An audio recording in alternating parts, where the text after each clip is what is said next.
pillars of a community. It was a church family, a true church family. An unspeakable secret.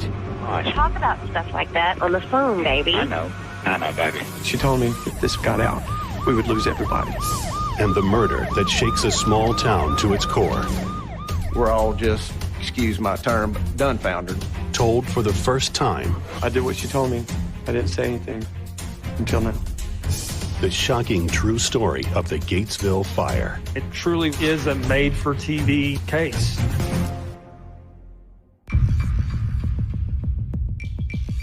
He was on a mission from God. He's just a con man. I was afraid that he would find out that I told.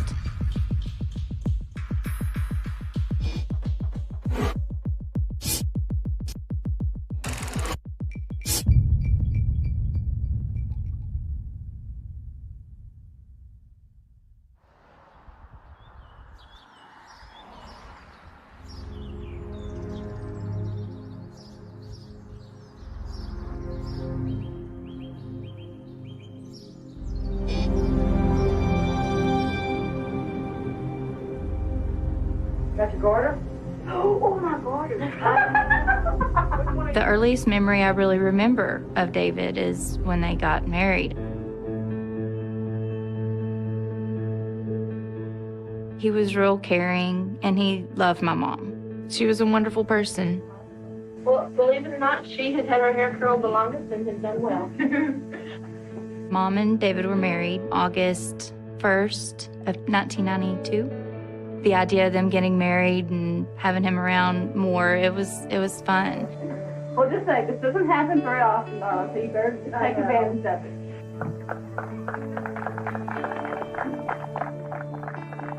I remember preparing for that day and wanting to do something special. And someone else was going to write "just married" on the back of their car, and I wanted 10 cans. I remember that being a big deal, and I worked on it that weekend.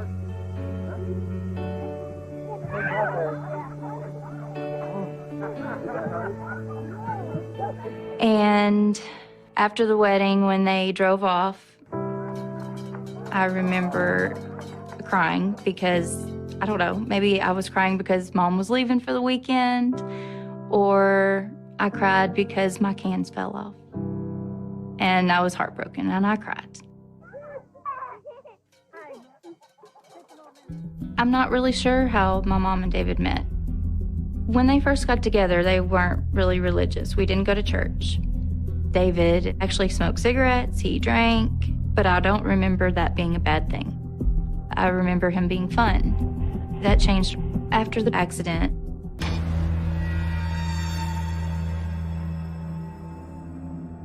We were driving. I remember David looking across the seat at my sister, and he just went off the road. No one was hurt. I guess that's why I didn't understand why my mother was so upset. I was telling her, "Mom, it's okay. It's okay." And she just said, "No, it's not okay. This is not okay." I don't know if she was just that frightened that we could have all been terribly hurt or what it was, but that was just a turning point. That wreck, that's what changed their lives.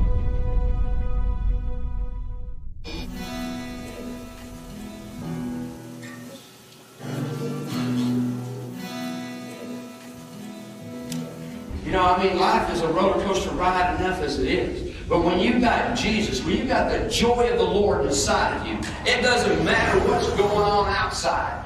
David just kind of took over. But it was kind of odd. Like, putting on a show is what it felt like. They both loved helping people. I mean, ministry was both of their callings. David was a really good guy. He knew how to talk to people. He was very encouraging, and my mom did too. I mean, they listened to everyone's concerns. I felt just kind of left out just because I was the daughter and, you know, and that they had a big role in the church. I wasn't so much involved in it. It was kind of lonely in the house. It affected me kind of in a way to where, I mean, I know being a pastor, you're supposed to be involved in a church, but I always thought as being, involved with the family as well. It was a church family, a true church family. We spent a lot of time together. I first met Paula when I was working in a department store, and she came in shopping. She wanted to know, where I lived, where I went to church. And when I told her that I didn't, I hadn't found a home church around here, and she was just so quick to be like, well, we have one for you. Come, you're gonna love it. The church from the outside, when you pulled up, looked pretty plain, but then you go into the sanctuary, it was big, open, and then there was a really big, beautiful cross at the end of it. Paula was away talking with a group of people. When she turned and noticed me, such a beautiful, big smile, and just immediately just came to me and was just so genuinely happy that we were there. Paula told me that her husband, David, would be preaching and that I wouldn't be sorry that I came.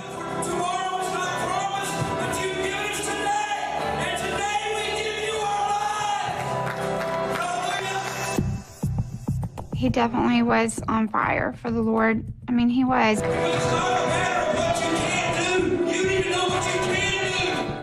Inside that church building, I just felt at peace. I mean, walking through the doors was my happy place. Whenever the doors were open, we were in church.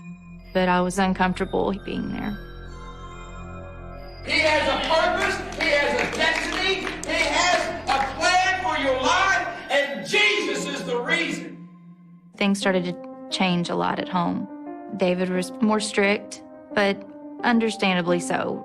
He was a Christian. He wanted his family to reflect that. So I moved out of the house when I was around 17, and I felt free in a way of being out from under the church. But after time, there was a distance between me and my mom.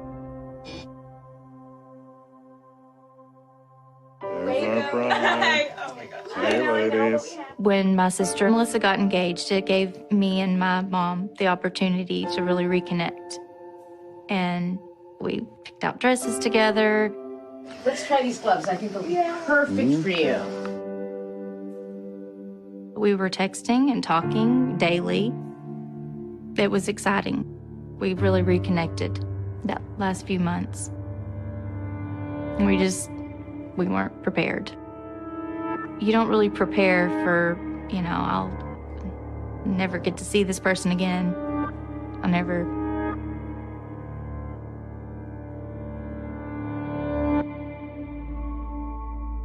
I was on my honeymoon. I don't even remember what time it was. My husband had gotten the call. And I remember just sitting on the bed and I was so confused. I was like, this is not real. 911, where's your emergency? I can't get to the back room. Ma'am, my wife is in the house.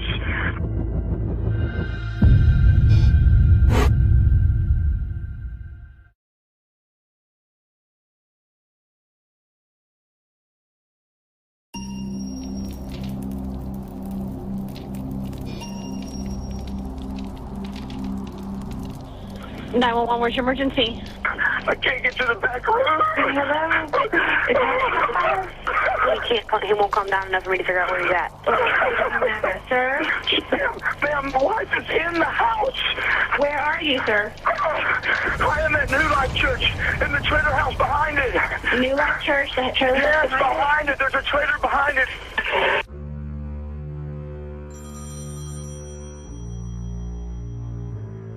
Around 1 o'clock, I got the call from the sheriff's department. We've had a fire, and they told me where it was. It was the house behind the church where the pastor and the pastor's wife lived. In counties our size, we don't have a coroner. So the justice of the peace takes on the role of the coroner. I don't get a call unless they know there's a fatality.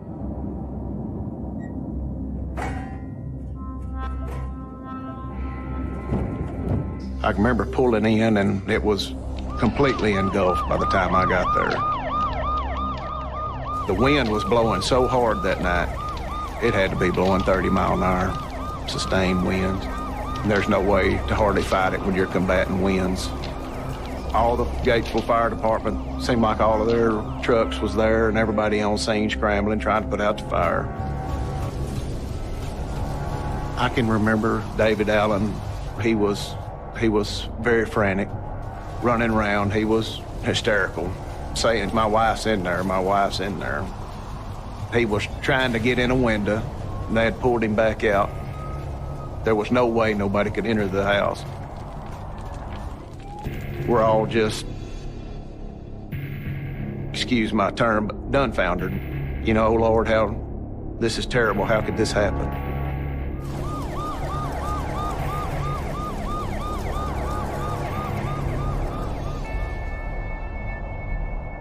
At the time that it was under control, the firefighters go to looking for Miss Allen.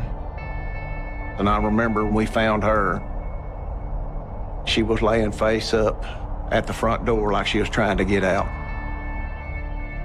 And it just, you know, that just really hits your heart there.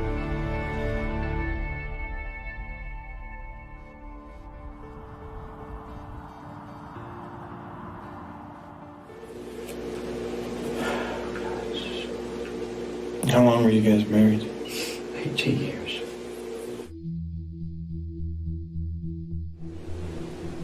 Yeah, this is really hard, man. I know. I can't imagine, you know. My mind is I'm doing the best I can. I know this is important for you. So when you felt the smoke and the noise, you went and opened the window and... As soon as I opened that window, man, it was like... It was this huge suction. Went out the window. And I ran to the front door, and it was locked, but that's where the fire was. The fire was right there. By the time I got there, it was already breaking the windows. I mean, it went so fast. That's when I called 911. When I ran back around, I thought, I'm going to call it and just chunk my phone, and that's exactly what I did. I was screaming for Paula to wake up, get up, wake up. I was running around the house, wake up, get up, beating on the walls, beating on the windows, wake up, get up, get up. Well, I don't have a lot else I got to ask you.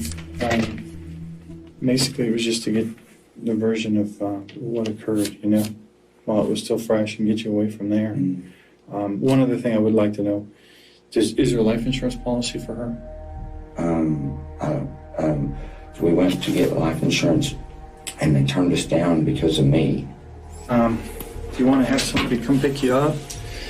I really don't think that you should go back out there. In all honesty, I don't want you to go back out there.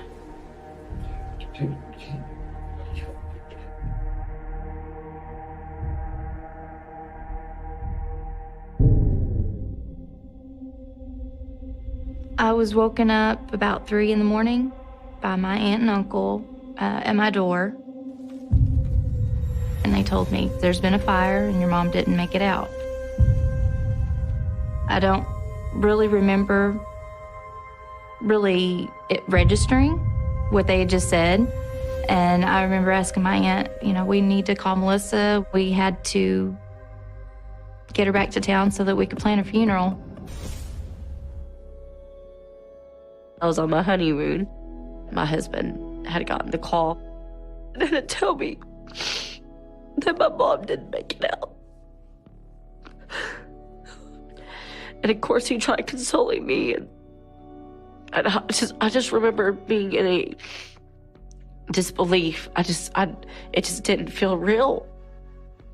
I didn't get it. I was confused. I didn't understand what had happened in the house. What started the fire? I had tons of questions. When I arrived, the fire department was still on the scene, and I talked to the sheriff deputies, and they had told me there was no red flags.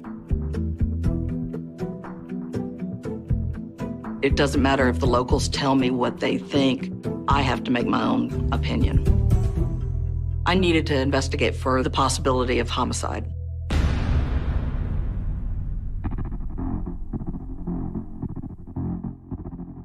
Conducting my fire scene investigation, I observed burn patterns and fire travel, movement, and I was able to determine the area of origin to be the living room. Looking around that room, there was no candles, kerosene lamps, oil lamps. They did not smoke, so I could eliminate accidental causes. The next part of my investigation is to check the weather at the time of the fire to see what the wind patterns were, the humidity, lightning in the area. I was able to rule out that it was weather related. I noticed a lot of electrical wiring in the wall in the area of origin. So we asked an electrical engineer to come and see if he could determine anything. And he was able to eliminate electrical causes of this fire. Electrical, accidental, and natural sources of ignition were ruled out, making this an intentionally set fire, an arson.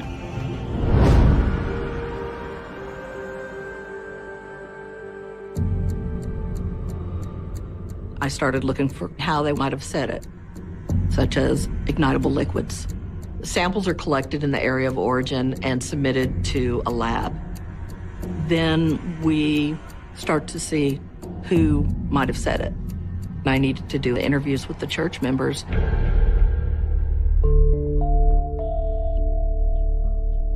I met with Janine. I just wanted her to have all the information that I had so she could investigate it and come out with the truth.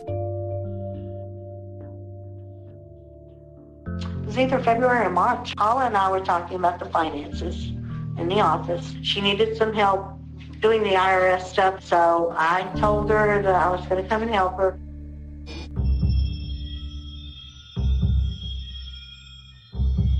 I went to the office and I started to go through the files, and that's when I came upon the fact that bills weren't paid.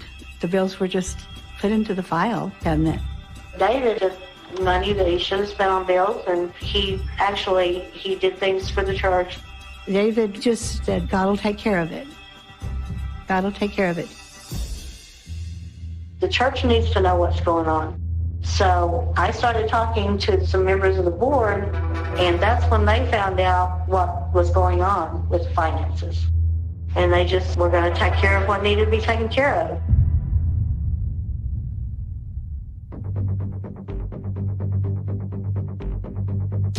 After Paula had passed away, I heard the ladies discussing something.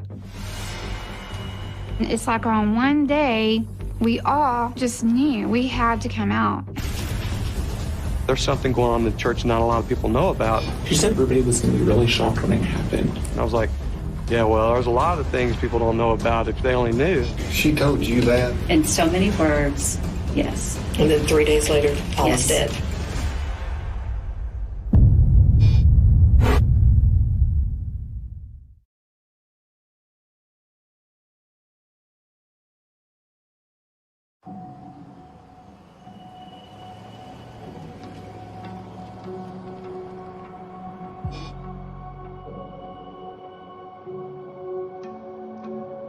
It was such a tragedy, and, you know, we're trying to figure out exactly what happened.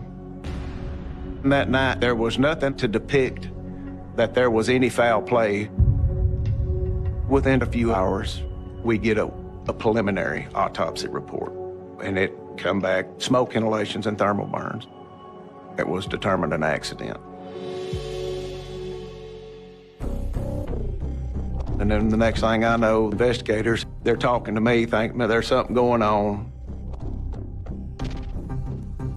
I had found out that the church was having financial problems. It was not solvent. And so we started digging more. And that's when they found out that the Allens did not have insurance on the home. The church had insurance. And so the church were going to receive the benefits of the policy. So that was a red flag.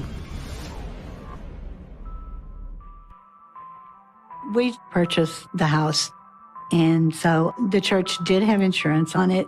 And yes, I had to contact the insurance company following the fire.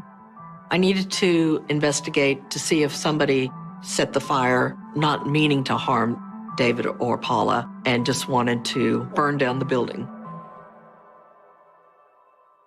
I thought there was some kind of financial motive.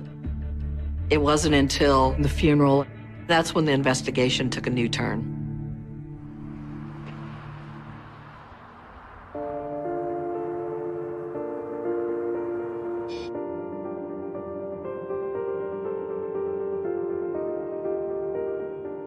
At the funeral, I was always constantly with David, making sure he was okay. If he needed anything, I went and got it. He was a good friend of mine. I just wanted to be there for him. I never left his side. When we buried my mom, we buried her in David's family plot. The double headstone with David's name on it, and it was kind of always talked about that that's where she would be.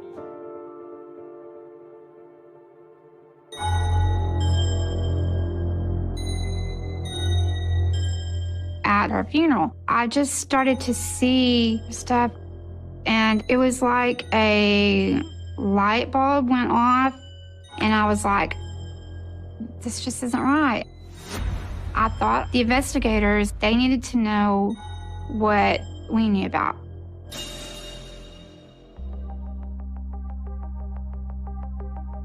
After the funeral, I started getting calls from the church members. Suddenly, everybody wanted to talk. Some things didn't seem right to them. You attended the funeral? Attended the service that they had for him right after she died. What do you recall? It's just kind of see her watching David throughout the evening, constantly. I noticed that just her flirting with him and just having to be close to him. When you say her, you're referring to Megan? Megan, Lauren. I have other names, but I can't repeat them.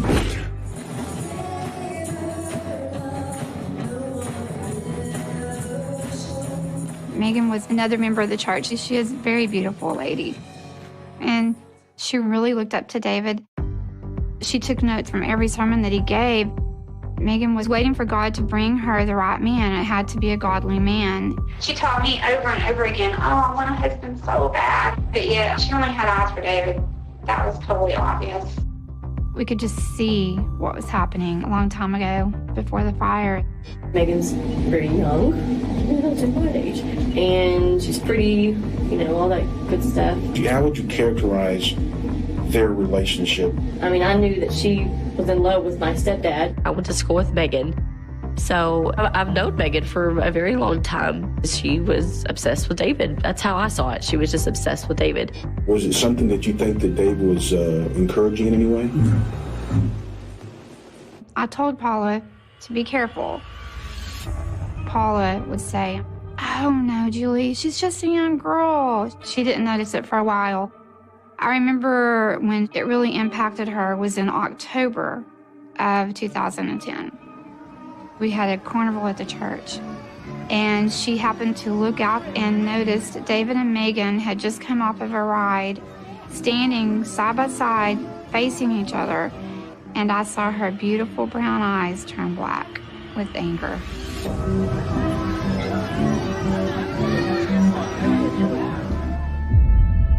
And David was like, it's nothing, Paula, it's nothing. And she was like, Megan, I have been seeing this. I see how you are around him. Tell me what's going on. And she admitted, I'm in love with him. I've been in love with him since I was 16. Megan told my mom that God is sending her an older, mature man.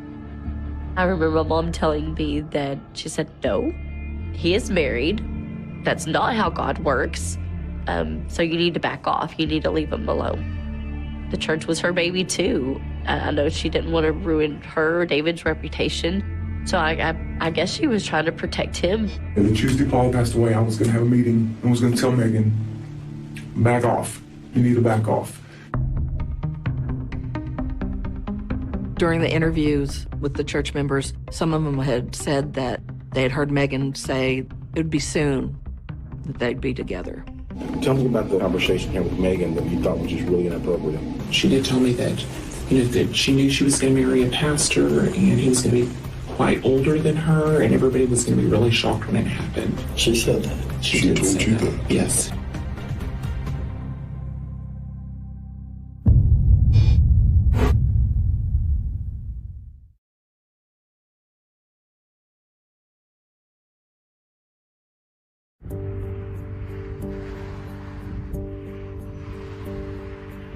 God has a plan set before you. God has a destiny set.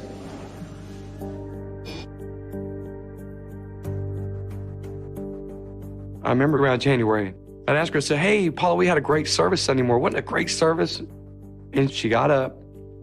She walked right past me. She closed the door behind me to the office, locked it, walked right back in front of me and stood right in front of me. And she goes, what I'm getting ready to tell you, you cannot tell anybody, Mike. Do you understand? I did what she told me. I didn't say anything. And I am haunted by that. I am. We had heard, me and my sister both had heard several rumors going around about Megan, a member of the church. How would you characterize their relationship? I mean, I knew that she was in love with my stepdad. I didn't care too much to think about it. But then after my mom's death, we started thinking there's more to it than just, her. Immediately after Paula's death, David started taking Megan with him places. He didn't even wait. I mean, I'm not even sure that it was a week after her funeral. A few days after she passed away, we went out to this little Mexican place to eat, and David actually made my friend move over so that Megan could sit down next to him.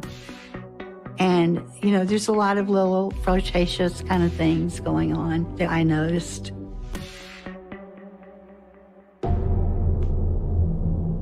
Certain red flags started to appear, and as we dug deeper and witnesses came forward, I found out that there was also inappropriate behavior prior to the fire. Michael Stidham, associate pastor in our church. I know you're suspicious about some things. Okay. I know there was an affair before. I mean, I believe that with all my heart.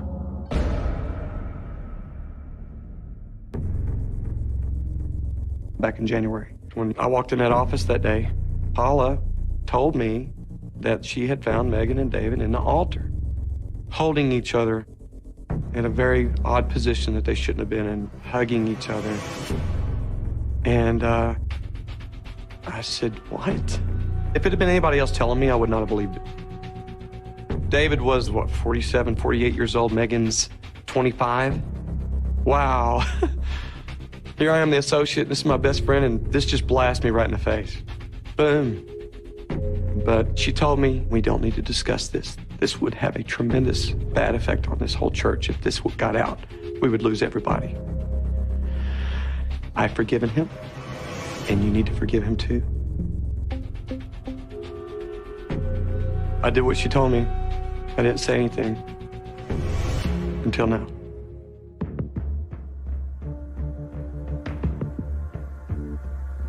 After the interviews with the church members, I really wanted to talk to David Allen myself in person.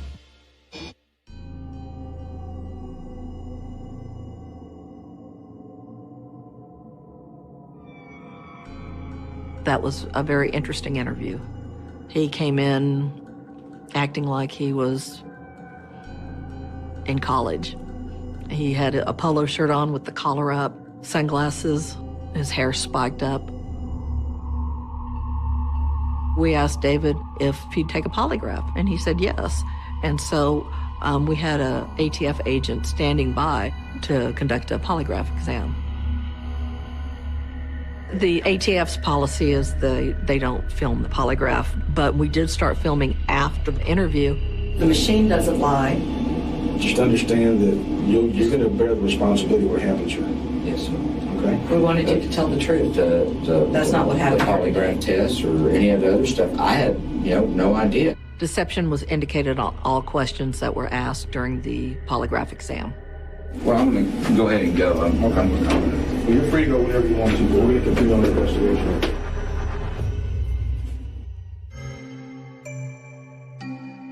After the interview with David, I had to sift through the lies.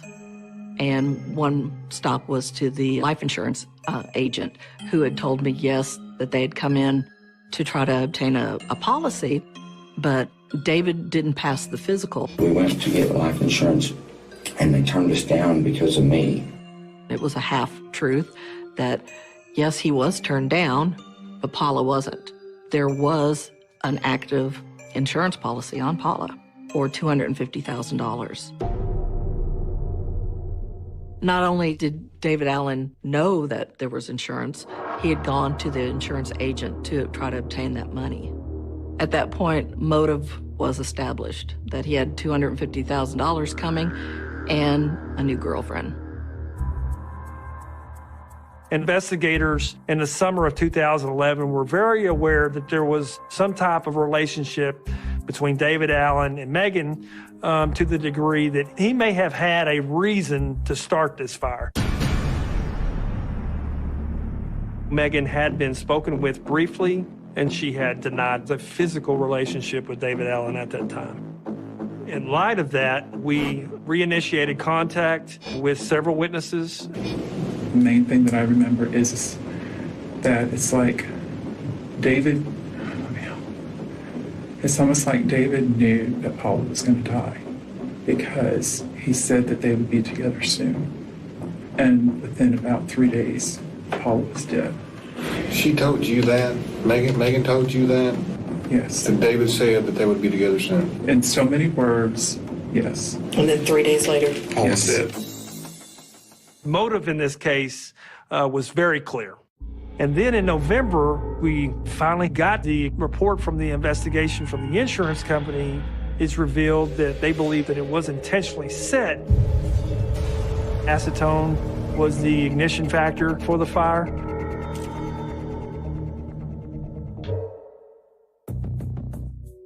But that doesn't mean that that's an automatic arrest.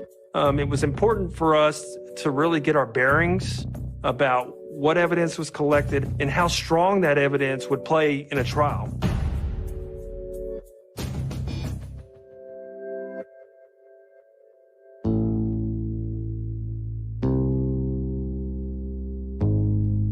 I received an email from one of Paula's daughters saying that there was a wedding announcement in the newspaper with Megan and David. When we saw it in the newspaper, I was in complete shock. He felt that she was the only one that supported him, but I did not expect for them to be engaged and really? This is what, maybe 6-8 months?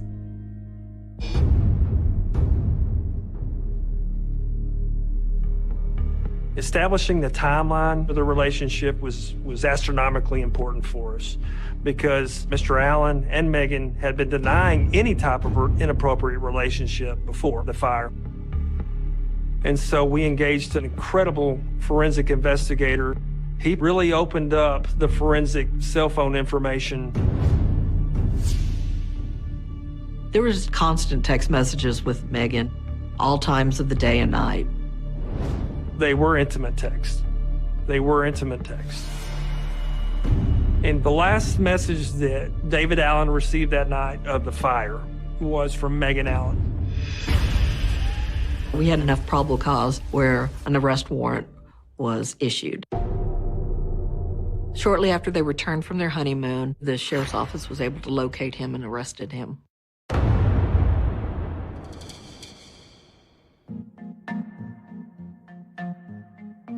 We were truly focused on David Allen. But as we moved forward, really what we were looking for was exactly what did Megan know? And did she participate in this in any capacity, in any way? Hello, this is a prepaid collect call from David Allen, an inmate at Coryell County Sheriff's Department. Hey. Hey, what's up? I was just wondering, does your attorneys, do they know that I'm pregnant? David had to decide if the woman that was carrying his child was going to go down with him for what he had done with Paula.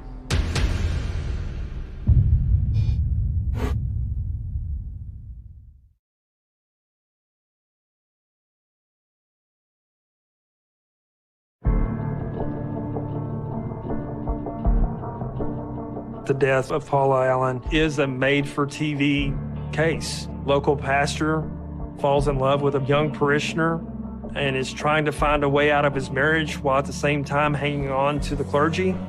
It's sensational. It's sexy. It's what people are drawn to.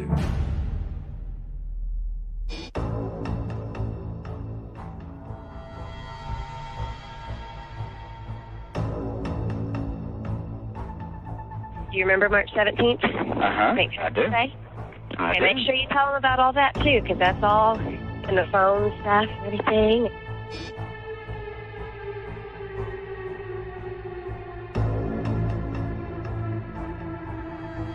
Throughout the investigation, Megan had been denying any type of inappropriate relationship. We were able to clearly establish that that was not true.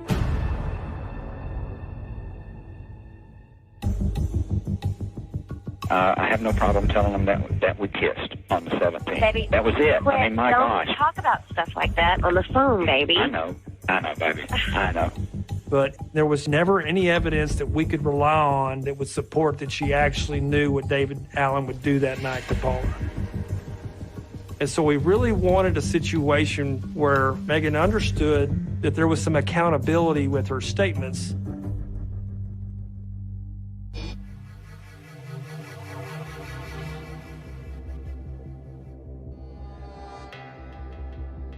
Megan was brought to the grand jury. In Texas, once you're sworn to tell the truth under oath to a grand jury, should you lie or misrepresent the truth, you can be charged with perjury. Through the course of the grand jury questioning, it was very clear that Megan intended to avoid providing truthful answers about the progression and the seriousness of their relationship. So Megan was charged with aggravated perjury. That's a third-degree felony in the state of Texas. It carries with it a 2 to 10-year prison time. It's a very serious offense.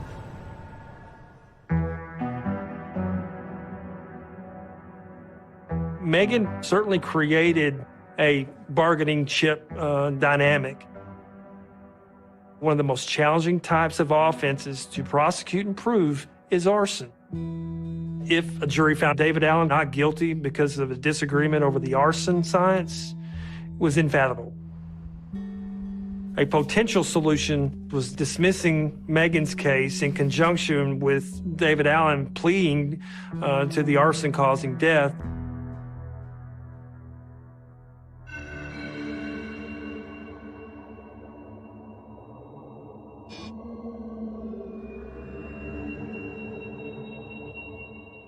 I'm not really sure who called us, but someone told us that you need to get up here. David's ready to accept a plea deal.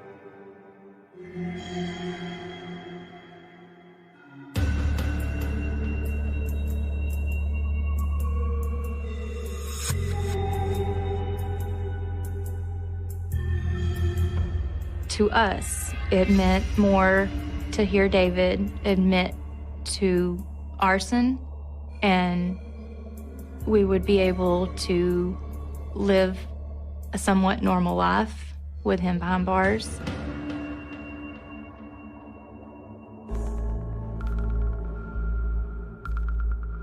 In Texas, the defendant doesn't have to make any statement related to the offense. So Mr. Allen never said anything related to what he did. What I believe happened on the late hours of March 21st, 2011, David Allen received a text message from Megan, and I believe that that text message caused friction or a fight between him and Paula. That fight resulted in David incapacitating Paula in some manner. David got the accelerant, the acetone, and started that fire, and I believe he then crawled out the window and then pretended to put on this facade or this show for law enforcement. I remember pulling up. David, he was on the ground on all fours. And he goes, Paula, Paula. I just knew something wasn't right, but I didn't want to believe what I thought in my heart. So many thoughts. It's hard to process them all.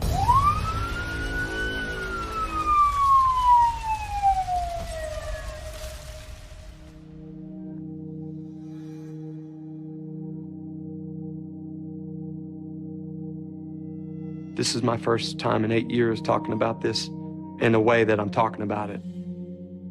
I'm not currently involved in any church. It's shaking my faith to the core, absolutely. There's a lot of people that will never darken the door of a church again because of this. But it's not the church, and it's not God. It's just a man that decided to do something evil.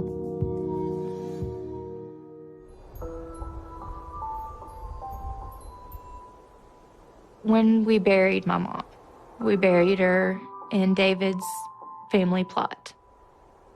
But after everything was said and done, it never felt right. And the double headstone with David's name on it, I wanted her to have her own headstone, and I didn't want her to be buried there. I wanted her to be closer to home. It was really hard because I didn't want to have to move her.